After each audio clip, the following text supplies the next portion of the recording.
মহাকুম্ভে জনজোয়ার, ভিড়ের কথা মাথায় রেখে বারাণসীর কাশী বিশ্বনাথ মন্দিরে বিগ্রহ দর্শনের ওপর কড়াকড়ি কর্তৃপক্ষের।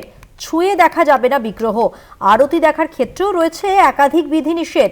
13ই জানুয়ারি থেকে 28শে জানুয়ারি পর্যন্ত বন্ধ স্পর্শ দর্শন, জানালো মন্দির কর্তৃপক্ষ। দীর্ঘ কয়েক বছর অপেক্ষা শেষে সোমবার থেকে প্রয়াগরাজে শুরু হয়েছে মহাকুম্ভ মেলা। প্রয়াগরাজে চলছে বিশ্বের বৃহত্তম ধর্মীয় জমায়েত। তবে পুণ্য স্নানের মাঝেও তীর্থযাত্রীদের অন্যতম আকর্ষণের জায়গা বারাণসীর কাশী বিশ্বনাথ মন্দির। এবার সেখানেই দর্শনার্থীদের জন্য বদলালো বেশ কিছু নিয়ম। মহাকুম্ভের সময় অতিরিক্ত ভিড়ের কথা মাথায় রেখেই একাধিক সিদ্ধান্ত নিয়েছে মন্দির কর্তৃপক্ষ। কাশী বিশ্বনাথ মন্দিরের চিফ এক্সিকিউটিভ অফিসার বিশ্বভূষণ মিশ্র জানিয়েছেন, মহাকুম্ভ চলাকালীন কাশী বিশ্বনাথ মন্দিরে স্পর্শ দর্শন নিষিদ্ধ থাকবে। পরিবর্তে হবে ঝাঁকি দর্শন।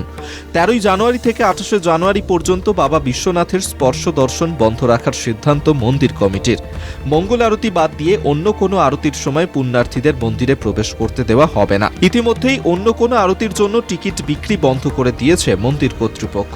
তবে 13 থেকে 28শে জানুয়ারি দুপুর 2টো থেকে বিকেল 4টের মধ্যে কাশী বিশ্বনাথ মন্দিরে ভিআইপি দর্শন করতে দেওয়া হবে। কিন্তু এই সময়েও স্পর্শ দর্শনের সুযোগ থাকবে না। কর্তৃপক্ষ জানিয়েছে, ভিড়ের দিকে নজর রেখে পরবর্তীতে আরও কড়া নিয়ম জারি হতে পারে। পরে ভিড় কমলে সেই বিধিনিষেধ শিথিল করা হতে পারে বলেই জানিয়েছে কাশী বিশ্বনাথ মন্দির কর্তৃপক্ষ। কলকাতা টিভি।